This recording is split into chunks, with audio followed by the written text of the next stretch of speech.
Hello বন্ধুরা, কেমন আছো সবাই? আশা করি সবাই ভালো আছো। আমার আর এ ডলি কিচেনে তোমাদের সবাইকে স্বাগত। আজকে আমি তোমাদের জন্য আরও একটা রেসিপি নিয়ে এসেছি, সেটা হলো মুড়িঘণ্ট। মুড়িঘণ্ট বানানোর জন্য আমি এখানে নিয়েছি 3টে কাতলা মাছের মাথা নিয়েছি, এখানে 1 বাটি মুগের ডাল আছে, এখানে মশলা আছে যেমন জিরের গুঁড়ো, মৌরির গুঁড়ো, ধনের গুঁড়ো। এখানে টমেটো আমি কেটে নিয়েছি, আদা রসুন পেস্ট করে নিয়েছি, কাঁচা লঙ্কা পেস্ট করে নিয়েছি, কিছু পেঁয়াজ আমি কেটে নিয়েছি, এখানে 3-4টে কাঁচা লঙ্কা আমি চিড়ে নিয়েছি, আর এখানে কিছু গোটা মশলা আছে, 3টে তেজপাতা আছে, আর 3টে শুকনো লঙ্কা আছে। এইগুলি দিয়ে আজকে আমি মুড়িঘণ্ট করব। তাহলে চলো দেরি না করে মুড়িঘণ্টটা করা যাক। প্রথমে আমি এই কাতলা মাছের মাথাগুলোকে ভালো করে লবণ আর হলুদ দিয়ে আমি মেখে নেব। ভালো করে মেখে আমি 5 মিনিট রেস্টে রেখে দেব। এই মাছের মাথাগুলোকে আমি ভালো করে লবণ হলুদ দিয়ে উল্টে পাল্টে ভালো করে আমি মেখে নিয়েছি। আমি এখানে একটা কড়াই বসিয়ে দিয়েছি, কড়াইতে আমি তেল বা ঘি কিছুই দেব না, শুকনো কড়াইতেই আমি এই মুগের ডাল কটা ভালো করে লাল লাল করে আমি ভেজে নেব।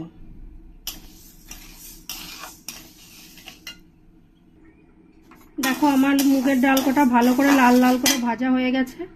এবার আমি জল দিয়ে ভালো করে সিদ্ধ করে নেব।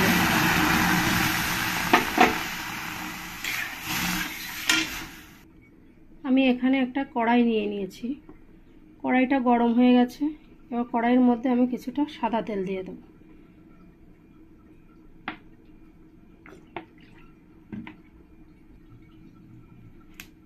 আমার তেলটা গরম হয়ে গেছে। এবার আমি এই এক এক করে মাছের মাথাগুলো দিয়ে ভালো করে সব একসঙ্গে ভেজে নেব। আমি এই মাছের মাথাগুলো ভালো করে উল্টে পাল্টে লাল লাল করে আমি ভেজে নেব। দেখো আমার মাছের মাথাগুলো ভালো করে আমি লাল লাল করে ভেজে নিয়েছি। এবার এই মাছের মাথাগুলো আমি একটা পাত্রে আস্তে আস্তে সব তুলে নেব।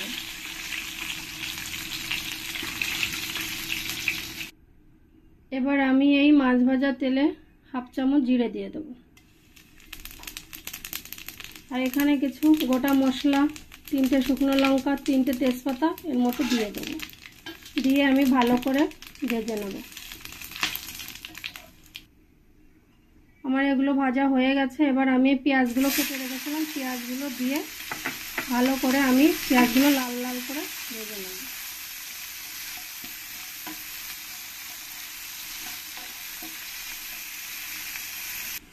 আমার পেঁয়াজটা লাল লাল করে ভালো করে ভাজা হয়ে গেছে। এবার আমি এর মধ্যে আদা আর রসুন যে পেস্টটা বানিয়ে রেখেছিলাম ওখান থেকে আমি 1.5 চামচ দিয়ে দেব। আমি এবার 1 চামচ যে কাঁচা লঙ্কাটা পেস্ট করে রেখেছিলাম এই পেস্টটা দিয়ে দেব।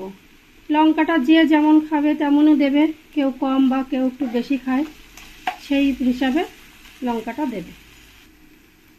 এবার আমি এখানে যে গুঁড়ো মশলাগুলো নিয়েছিলাম, জিরের গুঁড়ো, ধনের গুঁড়ো, মৌরির গুঁড়ো, এই গুঁড়োগুলো আমি দিয়ে দেবো। দিয়ে ভালো করে একসঙ্গে আমি কষিয়ে নেব। এবার আমি যে টমেটোটা কেটে রেখেছিলাম টমেটোটাও দিয়ে দেবো। দিয়ে ভালো করে আমি একসঙ্গে কষে নেব। এবার আমি এর মধ্যে 1 চামচ লবণ দিয়ে দেবো, আর 1 চামচ হলুদ গুঁড়ো দিয়ে দেবো।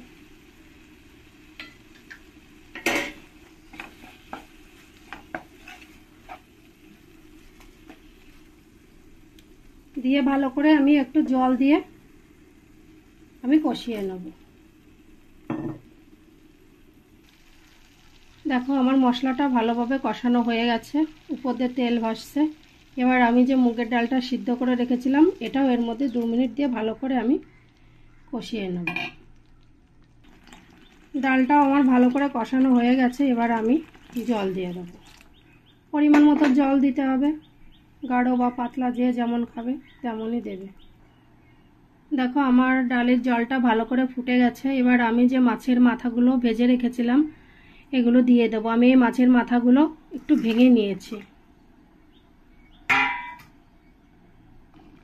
আর তোমরা যারা একটু ঝাল খেতে পছন্দ করো তারা এর মধ্যে 2-4টে কাঁচা লঙ্কা চিড়ে দিয়ে দিতে পারো।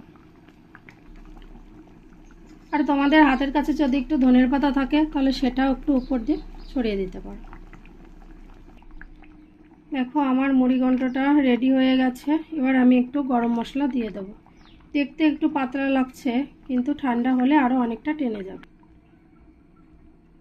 এবার আমি একটু ঘি দিয়ে দেবো।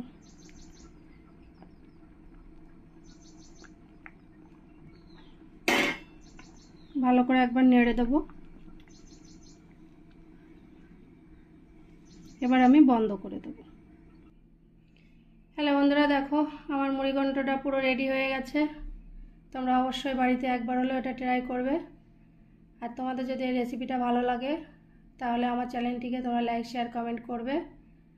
আর তোমরা যারা নতুন আছো তারা অবশ্যই সাবস্ক্রাইব করবে। ভালো থাকবে, সুস্থ থাকবে।